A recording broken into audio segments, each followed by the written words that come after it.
All right. Thank you, Reverend Tamika. I think I've adjusted that. So if y'all can't hear me, um, say something in the comment section. And then that'll give me a chance to review some of what still. Oh, wow. Maybe I need to end this stream and come back and do it again. And that's what I will do. Mic check 1 2 1 2. Maybe I should have done a mic check. No, I think I'm good now. I see some green lights flashing at the bottom. So if you can hear me, All right. yeah, there you go. Thank If you you, can hear me, say something in the comment section. So yeah, I'm back on, man. I want to thank you again, Reverend Tamika. I want to just spend some time, trying to talk some about what has been happening in Memphis and Shelby County, especially as it relates to, but not limited to, um, voting, voter engagement, voter turnout, voter education, voter empowerment, and all of those wonderful efforts. So thank you again, if you know a Black faith leader or community member that is doing some wonderful work in Memphis and Shelby County, if you would be so kind, I think you should or could uh, tag them in the comment section.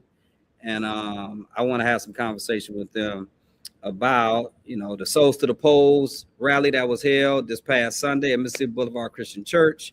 These efforts that are related to what some of us have been calling Freedom Summer 2.0, and something coming up on behalf of Up the Vote 901 at the end of this month. So for those who don't know what Freedom Summer was, and Google is your friend, I don't want to take too much time doing that because I want to try to present this information in a relatively short time, but this is especially an opportunity for us to share some of the next steps for community engagement efforts to help increase in voter turnout, especially for, but not limited to, Black churches and Black faith communities.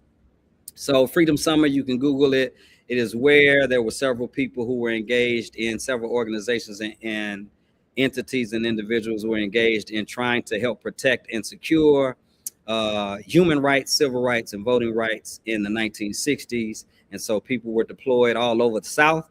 And I think we're in another one of those moments as we have been thinking about what has happened over the last few months, especially in the courts, Supreme Court, with like the Louisiana versus Calais decision, and even in places like Memphis and Shelby County with what happened with the redistricting maps that were released in May. So I want to share some of the information that was shared with a group of us who helped to organize the Souls to the Polls rally that took place this last Sunday. And I want to thank all of the faith leaders and all of the participants, all of the people who showed up.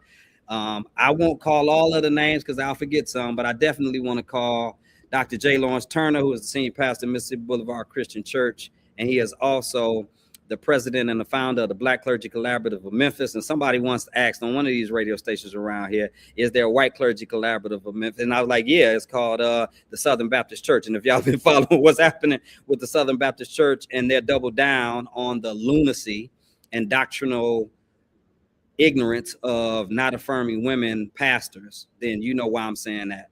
And there are some congregations in Memphis, and some of them are not just white congregations either, that are definitely in that framework. So, to the Black Clergy Collaborative of Memphis, to the African American Clergy Collective of Tennessee, all of its constituents, all of the people who showed up.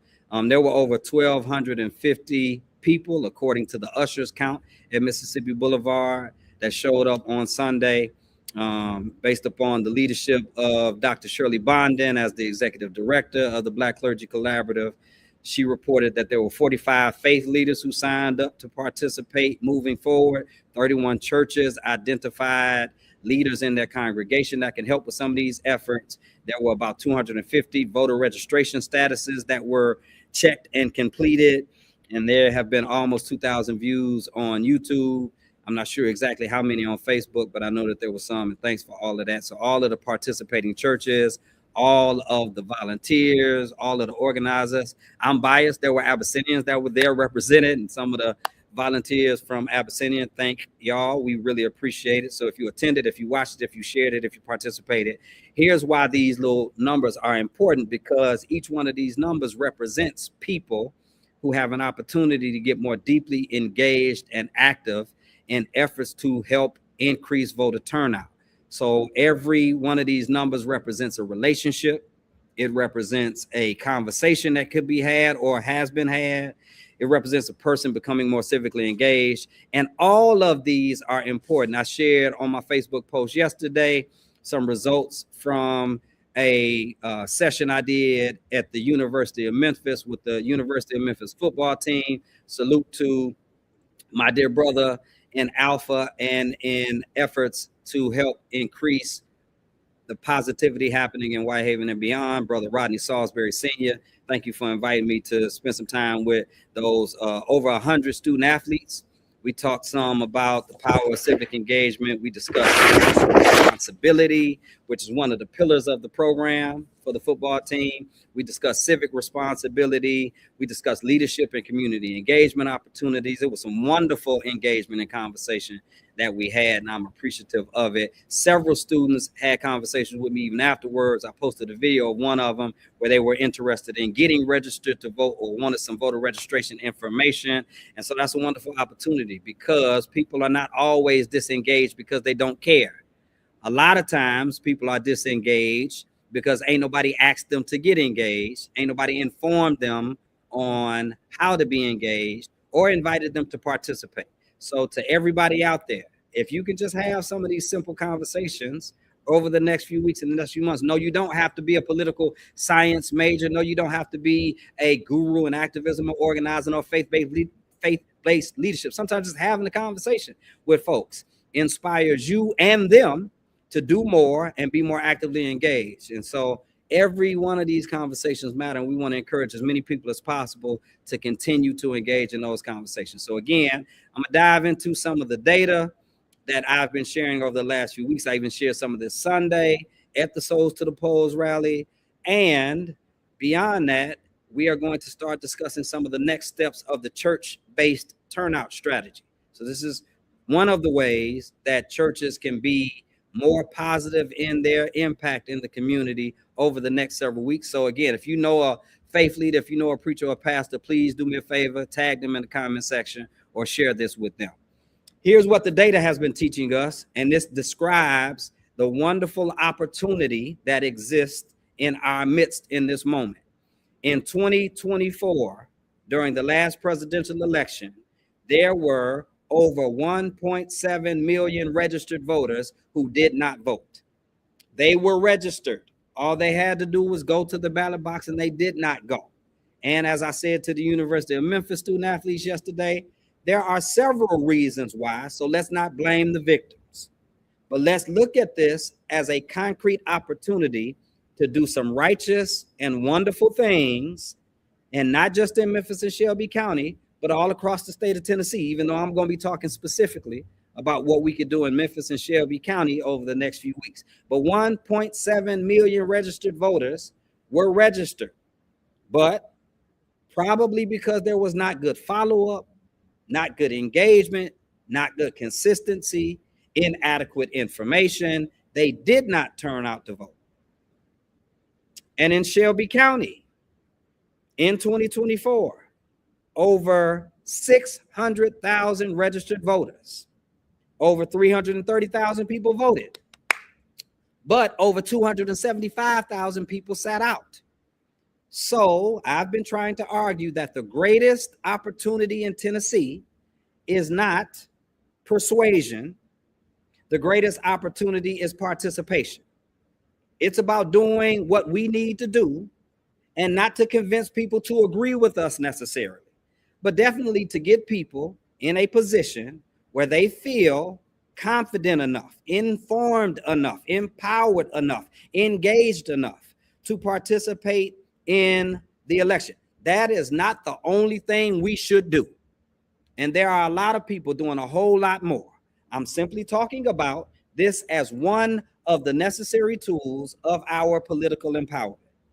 Because we live in a nation of laws, even though some of the laws are trash, and many of the people who are proposing the laws or trying to enforce the laws, or the judges that are interpreting those laws, do not have Black folks' best interests at heart. We do live in a nation of laws. People are elected and appointed to write the laws, enforce the laws, and interpret the laws.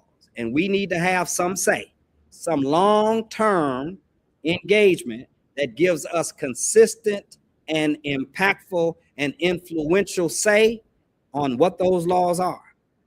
So what I've been trying to do over the last several days is identify which precincts in 2024 have the lowest turnout, because those are opportunities. Trying to identify which neighborhoods contain the largest concentration of non-voters. And I'm trying to identify which churches and community organizations can make an impact in those areas. We're laying out the landscape. Let me explain like how this is important and why it kind of matters. Because typically, the people who engage in this type of effort are political candidates. And most of us know that the vast majority of political candidates are not doing a great job of persuading people to be actively engaged in the political process, even if it's just to support that political candidate. I'm not talking about us supporting a political candidate right now. I'm talking about us being actively informed and engaged and inspired to participate in groups, not individually, but in groups, in ways that increase the possibility and potentiality of us seeing things in the political environment and infrastructure adequately reflect the will of the majority of the people. Because if hundreds of thousands of people in the county, and if over 1.5 million people in the state are not participating, it is a high probability that the people in the office and the people who are doing the work do not represent the will of the majority of the people. So we got to get more people involved, and these are some of the strategies. So now I'm talking more primarily to pastors, preachers, faith-based leaders. If you know some, tag them, share it with them, put it out there. Churches do not have to endorse candidates to strengthen democracy.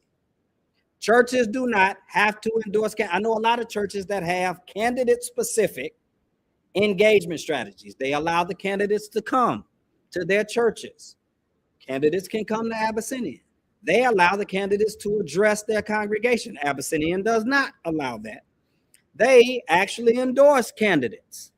Abyssinian and I do not, outside of a process like the Memphis People's Convention, which is several organizations and individuals and participants doing a mock election and sharing the results of the election with the people. So that's another conversation for another time. I want to dig into all of the details of those distinctions. I am saying churches do not have to endorse candidates in order to strengthen democracy. Here's what churches can do: register voters.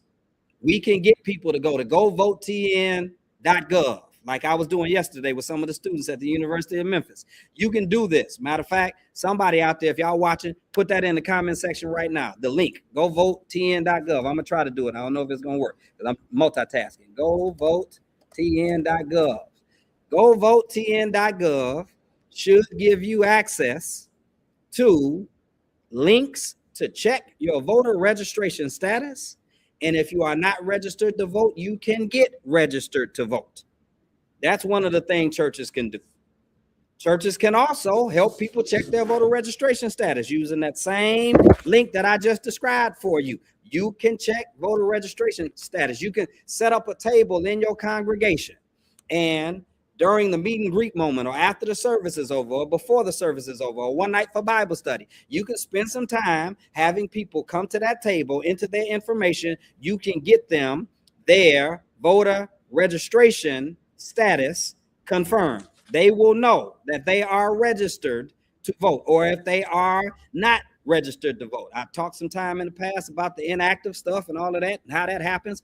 Thank y'all so much. Thank you, Cheryl. Thank you, Dr. Lewis. Thank y'all for posting that link in the comment section. So again, there are several ways for this to happen, several ways for you to engage and help strengthen democracy without endorsing candidates. You can host voter education workshops. Up to Vote 901 is willing to do some. There are other organizations. I just ain't calling them because I don't want to leave nobody out. Then they say, why you ain't call my name? Matter of fact, y'all can put Organizations in the comment section. Some of y'all on here, like Reverend Tamika, represent organizations that are doing some of that stuff. You can host voter education workshops at in your church, in your congregation. You can take a Bible study session. You can take a Saturday if you want to, and invite people in. If you are a faith leader and you don't feel adequately equipped to conduct the voter education workshop yourself, there are people out there that are willing to help, willing to participate, willing to involve ourselves. You can do that. You can conduct phone banking sessions. So when I describe in a minute where some of the low turnout precincts are, what I want to encourage some of the pastors and the preachers and the faith leaders to do is identify a group that can get some of the information that we are trying to compile and make phone calls to those who have not been participating in the election. Now, before anybody panics, when you register to vote, your information is public record. So what does somebody like me do? I go to the election commission. I pay money out of my pocket and I get a voter file, which gives you information on everybody who is registered to vote. Why would I do that? Because I want to be able to know, first and foremost, who is a member of Abyssinian Missionary Baptist Church that is not registered to vote. But it also shows you, it don't show you who you voted for, but it shows which elections over the last several years you have participated in. So guess what I get to do? And Abyssinians know this, I get to look at the voter file and see which Abyssinians have sat out elections so I can vote them out of the church. I'm teasing kind of. So I can make a motion to the trustees and the deacons and the congregation and say, these people are not in alignment with the Abyssinian ethics. They have not adequately participated in civic responsibility. So the pastor so moves. No, I'm just playing, right? But we can do that, right? And I'll tell you about ways to do phone banking, send text messages. You can do that. You can organize canvassing efforts. You can identify the places in the neighborhood. I'm gonna get into that in a second. You can identify the places in the neighborhood nearest to your congregation and have some time where you are going out and engaging folks. And it does not have to be to invite them to your church. I'm not saying don't invite them. I'm saying it don't have to be that. As I was talking to Abyssinian Sunday, I was saying we can have some conversation with some people just trying to give them the information that they need. And I believe if you have honest, righteous, rigorous conversation, giving them adequate information, folks will ask, where's your church at? And folks might come by. It could very well be an evangelism tool. It could very well be an engagement tool. So you can host voter education workshops. You can conduct phone banking. You can send text messages. You can organize canvassing efforts. Your church might have transportation you can help people with, providing rides to the polls. You can, and some churches have done this, host candidate forums. You can conduct civic literacy sessions. Here's the point. The goal is not partisan politics. The goal is having an informed electorate because Black faith communities engage in effort that gives informed participation and community empowerment. That's why we're doing this. And Dr. Shirley Bondon Sunday at the Souls to the Polls session, her and I were tag teaming on our moment to address the audience from the main stage. And she talked about with QR codes, hey, scan this QR code. You can upload this into this, and here's what we're, and there'll be phone calls going out to the people who volunteered, the people who signed up, the family, right? There are ways for us to do this and build up on the momentum that was ready and that was real and evident this past Sunday. So again, the goal is not partisan politics. The goal is having an informed electorate because Black faith communities engaged in initiatives for informed participation and community empowerment. So let me discuss now the low turnout precinct strategy. This is where I think there's this wonderful opportunity for Black faith communities. So here's what I have. I have a list of all of the precincts from 2024, right? There are over, I think, 100 of them. I think it's 142 precincts, right? I'm not just talking about polling locations, because that's just the building. You can actually have 2 different precincts in one location.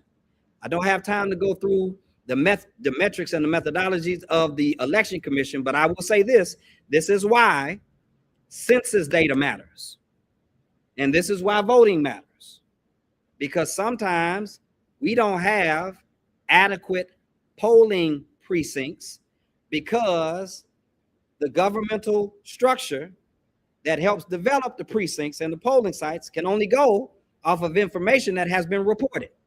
So if there's 18 people in my house and I only say 4 people live there, then there are 14 people who are not counted. And I said this Sunday, if you're not counted, you don't count. And that's part of the danger we're dealing with. So I have in front of me a list of all of them, because I requested the information. It's public data. You can go get it off of the Election Commission website. I'm sharing with y'all how to do this because I don't expect to be the only one doing it. And you can do this in your neighborhood with any, what they might call special interest groups. I'm talking to the Black faith communities right now, but that don't mean somebody can't go and get all of the veterans, or somebody can go get all of the school teachers.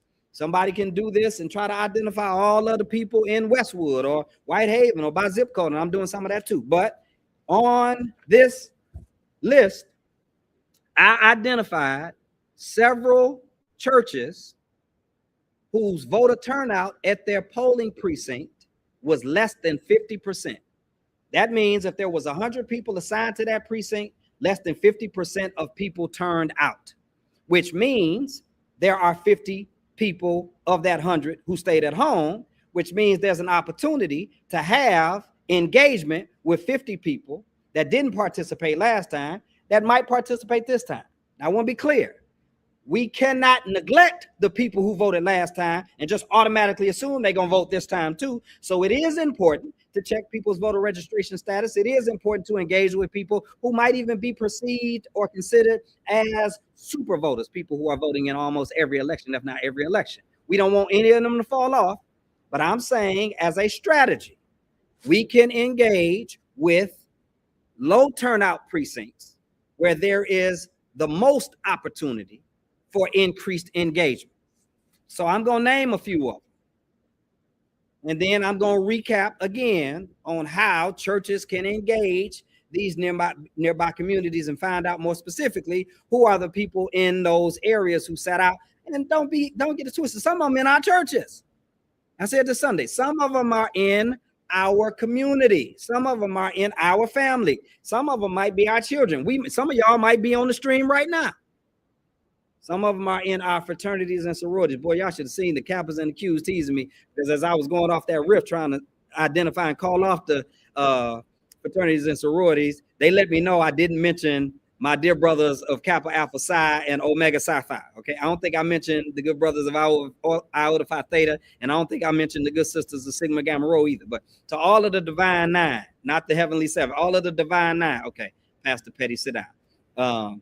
All of the divine 9, right? These are opportunities for us to engage. So the lowest church the Black church that I'm able to identify, which only had 32% voter turnout. And I'm not saying this to disparage these churches, because I know a lot of times our churches consist of what they would call commuter congregations, because over the years, as Black folks have been able to be more transient and mobile and moved from neighborhood to neighborhood, and many of them chasing employment opportunities or trying to find what they would perceive to be better real estate opportunities. You know, you might have grown up in a church in this neighborhood, but you no longer live in this neighborhood. You drive into this neighborhood, and you probably still live in a Black neighborhood, right?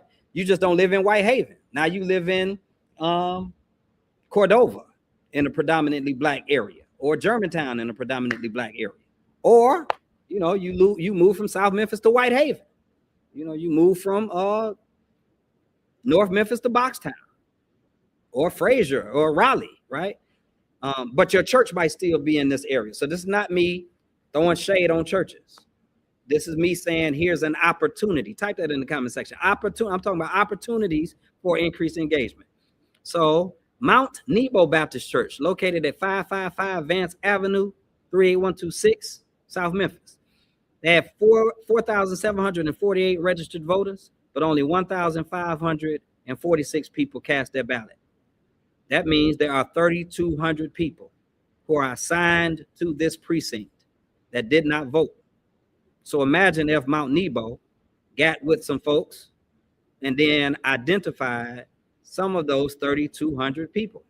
Might be people in their congregation, might be people in the families that are connected to their congregation.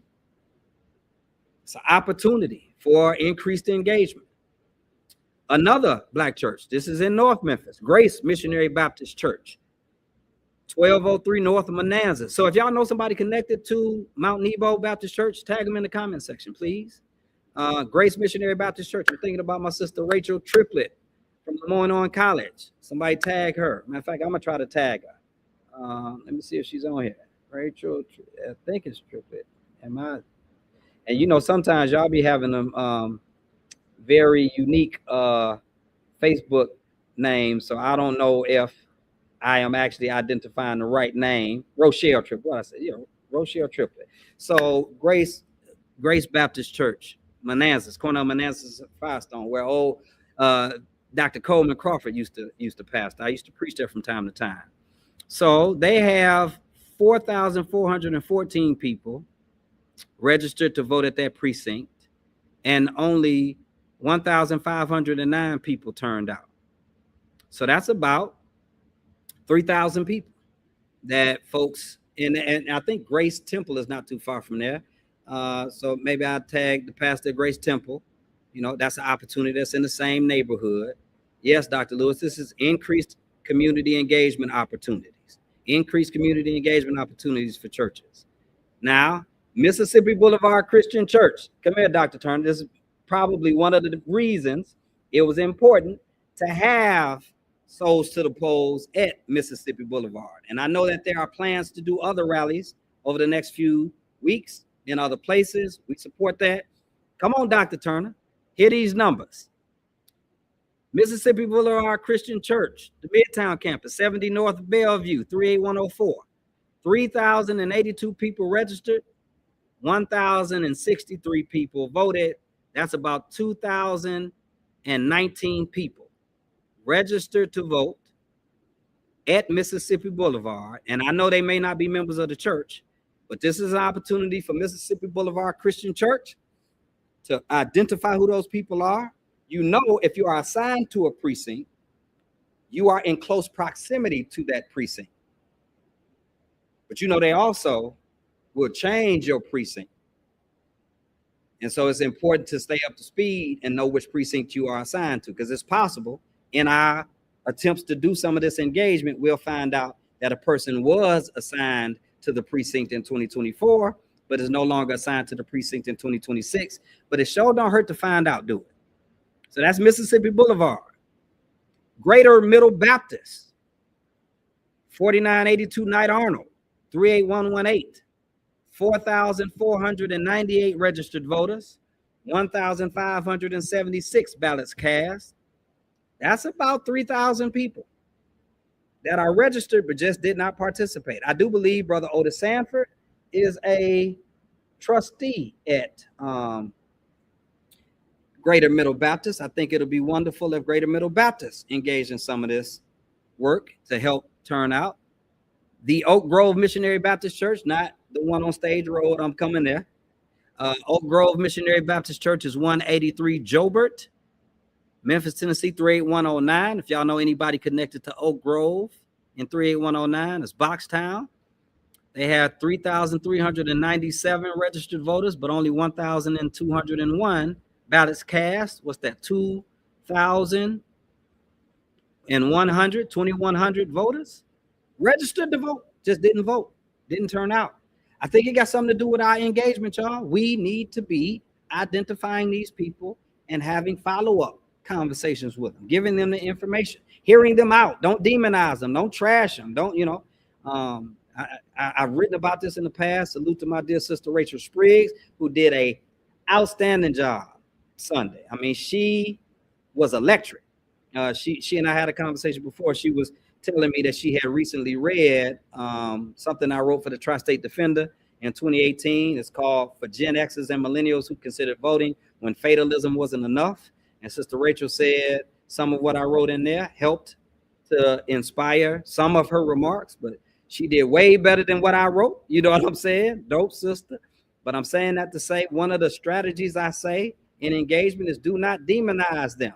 Hear them out. When they tell you why they did not vote, don't try to immediately tell them where they're wrong, right? That's not our responsibility. I can go into more detail about this as we have deeper conversation with the churches that are more directly interested in engaging like this. So that's Oak Grove, Spring Hill Baptist Church, Hawkins, 3815 Hawkins Mill Road. If y'all know anybody at Spring Hill Baptist Church, tag them in the comment section. Send this to them.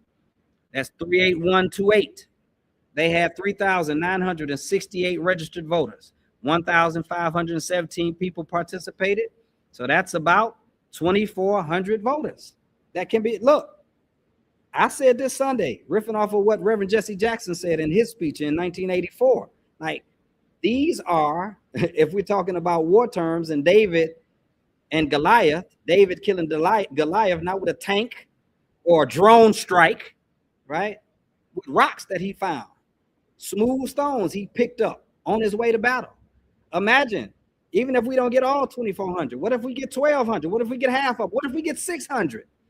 This group gets 600, and then this group gets 800, and this group gets 1,000. Like, that's how you move the needle on voter turnout.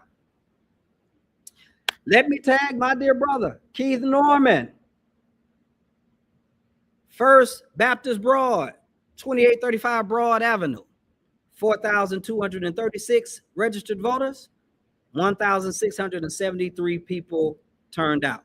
So you're looking at about 2,600 people. Potential engagement, potential opportunity to get somebody turned out in the ballot, to the ballot box in August and November. Increased turnout increases the probability of people in office reflecting the will of the majority of the citizens. So I'm sure Dr. Norman and the good people at First Baptist Broad are on board to do some of this work. I mentioned Sunday, the Pursuit of God Church. Rest in peace, Ricky Floyd. No, he'd be turning over in his grave. We would be talking and cussing each other out about this stuff. 3759 North Watkins Street in Fraser, 38127. 5,336 registered voters. 2,140 people turned out.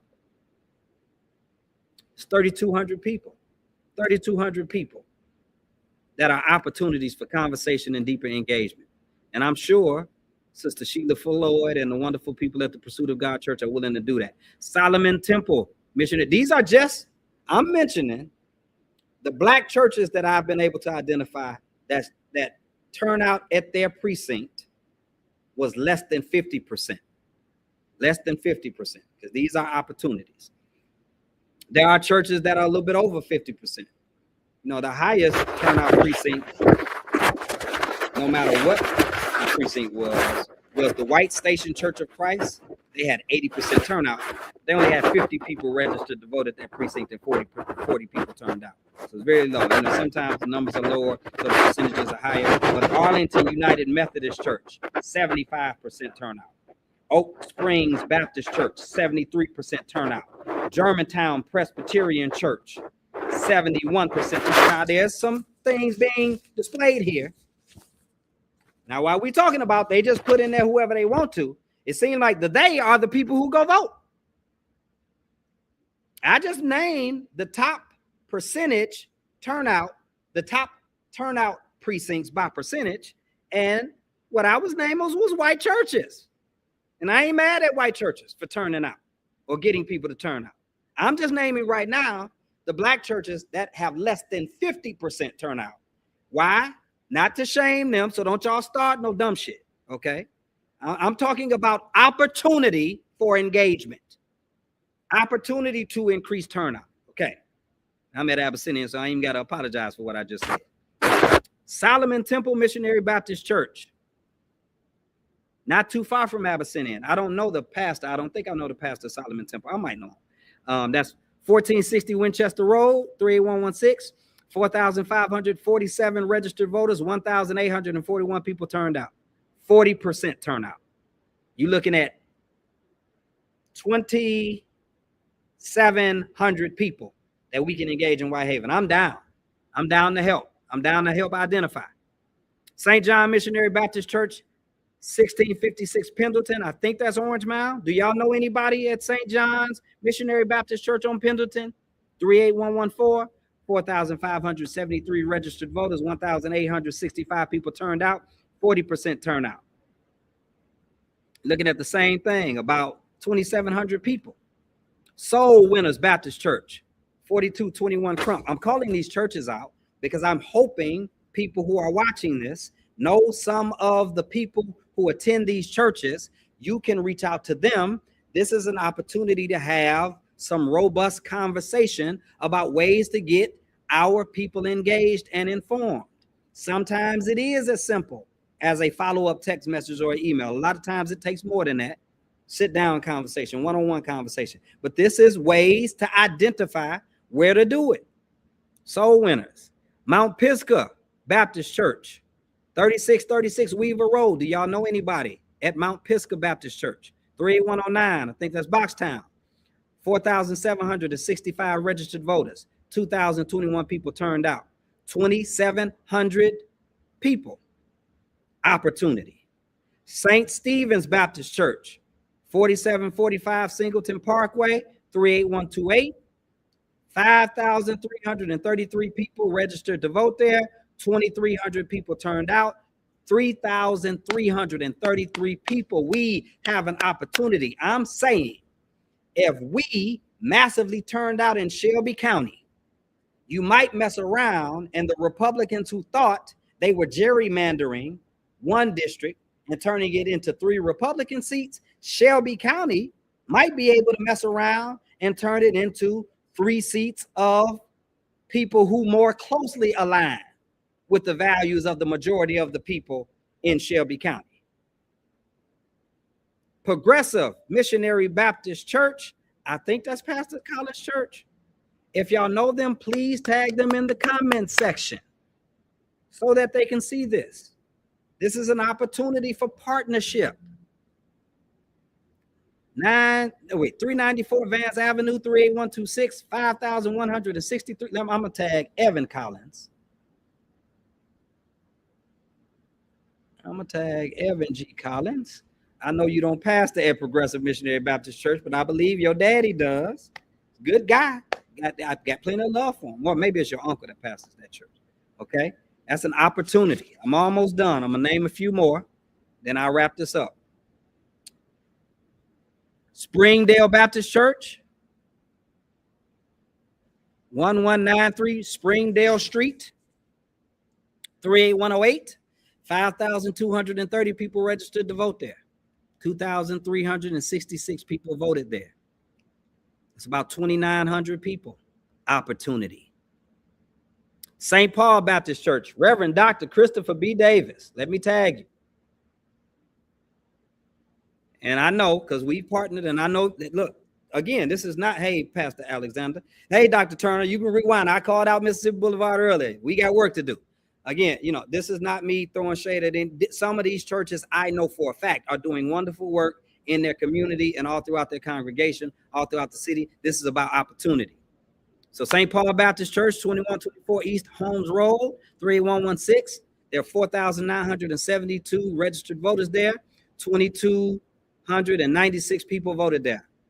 I'm registered at St. Paul, okay? Me and my wife, Denise, are assigned to St. Paul. We voted there. I'm saying that there are 2,700 people that didn't. So we're going to get with Dr. Davis and the good people at St. Paul. We're going to help identify who some of those people are in those areas and do our best to engage them. Oak Grove Missionary Baptist Church, 7289 Stage Road. Dr. Soon to be Dr. The Reverend Donald Johnson. I'm tagging Dr. Donald Johnson. Y'all tag him too. Y'all tag the preachers y'all know as we are mentioning in these churches. Donald Johnson. Oak Grove had 2,296 people registered to vote there, and they turned out 1,143. That is 49.78%. He almost made it to 50%, y'all. Almost made it to 50%. But there are still 1,100 people that they can engage. 1,100. What if you get 600? What if you try to engage all 1,100? What if you get 11? What if you get 9, 8, 7, 6? What if you get 300, 200? All of these churches out of name. What if you talking about thousands of people? Now, I'm going to tell y'all what my personal commitment was. My personal commitment was I would do all I can to get 10,000 people out of that 275,000 that sat out in 2024. I'm saying I'm trying to get 10,000. And I know we can do that just off of this initiative alone. And there's more initiatives that we can engage in later on. I'm just talking about this one for now. I'm almost done.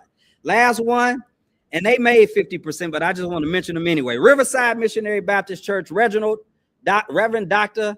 Reggie Boyce. They had, and here's why I think it's important to mention them, even though they made the 50% cut. 5,716 people registered there. 2,860 people turned out. You almost at 3,000 people that did not turn out that are registered for that precinct.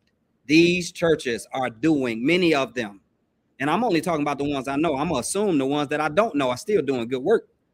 But I'm saying these churches doing some great work. Riverside, Oak Grove, St. Paul, Mississippi Boulevard, First Baptist Broad, Pursuit of God, Greater Middle Baptist. I mean, these churches doing some dope stuff. Dope stuff. And I'm clear that that does not mean we don't have more work to do and can do. All right. So again, I just want to say these are opportunities at these particular precincts.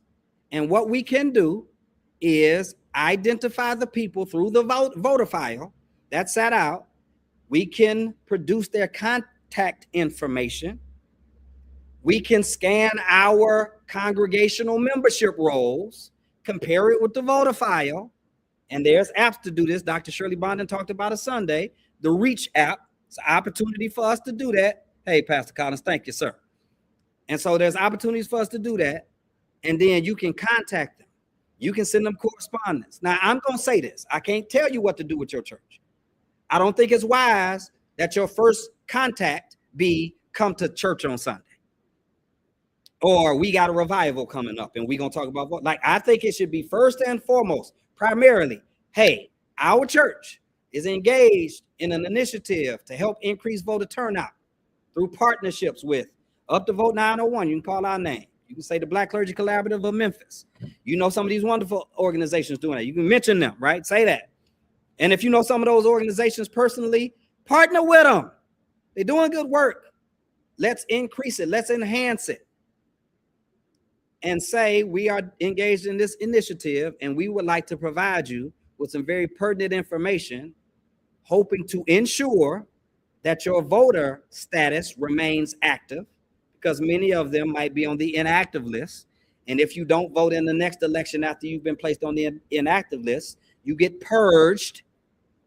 And then you got to register all over again. I'm sure there are several people on the list that fall into that category now. I'll try to crunch some of those numbers. But again, the information that I'm getting is public record. Anybody out there, you can go get it. I'm giving you the blueprint. I ain't going to call it the blueprint. I'm giving you a format, a process that you can use. And so I would say to the churches, please don't start with, hey, come to church on Sunday.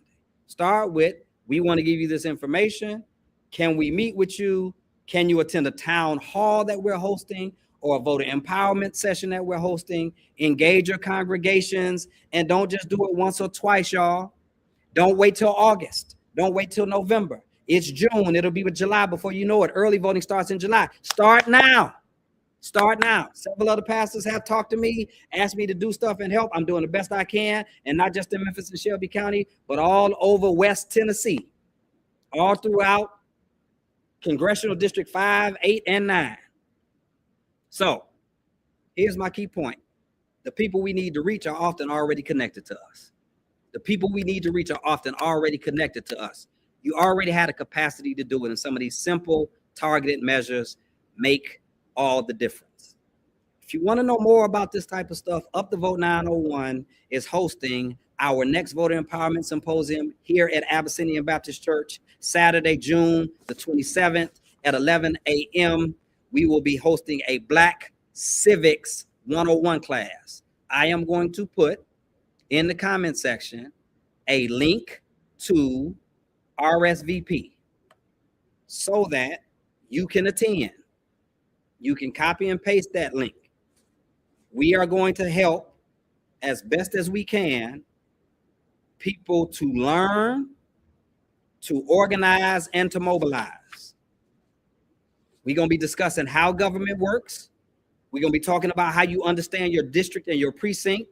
We're going to talk about political power and participation, civic literacy, community organizing, and all of this will not stop in August or November. This is part of what I've been asking for, a 10 to 15-year plan to secure, sustain, protect, and increase, I'm saying unapologetic, Black political power in Memphis and Shelby County. So I'm down to do my part on that. I know others are doing their part, but this is about long-term strategy and engagement. So again, please RSVP for the Black Civics 101 class. Symposium. You can volunteer with Up the Vote 901. We streaming this through Up the Vote 901 on Facebook right now. We streaming it through my personal page on Facebook, through the Abyssinian page on Facebook, and the Abyssinian page on YouTube. Shucks, I should have put it on the Up the Vote YouTube channel too. But definitely make sure you following Up the Vote 901. Share voter information with people in your network. You can share the stream. You can share other information. If you got questions, shoot them to me. I'll do my best to answer. After I log off, I'm going to be going through the comments, trying to respond to them because I wasn't able to respond to them while I'm going live. You can participate in turnout efforts in August and November and beyond. Even if August and November does not turn out like we like it, we can make progress. And then August and November become structure tests so we can see how much progress we made. We can see what did work and what didn't work and what we could do better as we continue to do this, because there is nothing. I wish I can quote Rachel verbatim. She said something to the effect of not participating. And I know other people have said certain iterations of this, but Rachel, if you own, just tell me how you said it so I can give you the proper attribution. But it was something to the effect of, our elders and ancestors done the work, they passed us the baton, and what we cannot do is surrender it by not participating. So we are not here to surrender. Long term, hey, Pastor Jones, long term. Somebody type that in the comment section. Long term. This is not just about August and November. It's not just about August and November. It's not just about August and November. It's not just about the elections. It's not just about the elections. It's not just about getting somebody in office. It is about a long-term strategy, comprehensive strategy. It takes us doing this stuff every time, all the time, because even after you get your political power, you got to fight to keep it. That's why we're in the struggle we are now, because we didn't fight to keep it. We bought the lies and the misinformation. Okay, that's enough of that. Okay, so just stay connected to the work, stay connected to the network.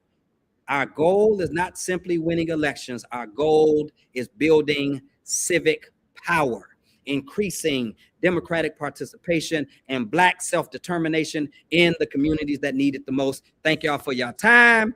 I'll be back doing more of these over the next few months. In the meanwhile, I'm going to the barbershop tomorrow. And boy, where's Pastor Edrin Alexander? Where's the Eric Alexander? Gonna tell me I don't need a barber, all I need is a razor. Boy, preachers will say anything, boy. I'm going to the barbershop tomorrow to get some of this other stuff taken care of too. Not just the stubble on my head, hater. But when I go to my barbershop, A Better Image in Cordova, I've decided I'm going to have voter empowerment discussions every week I go before I leave. So for about 10 to 15 minutes. You know, one time we talked about the inactive list. Folks didn't know that. And how to be inactive and how to check your voter status. Other time I talked about things, Dr. Howard. Thank you, sir. And the same thing should be and could be happening in South Carolina, where you are, my dear brother.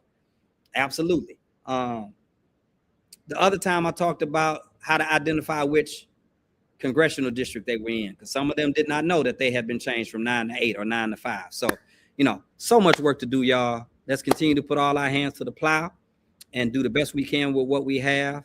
And I trust some will plant and some will water, but God will get the increase. Thank y'all for commenting. Thank y'all for those who have shared this, and we'll keep following up. Peace and love.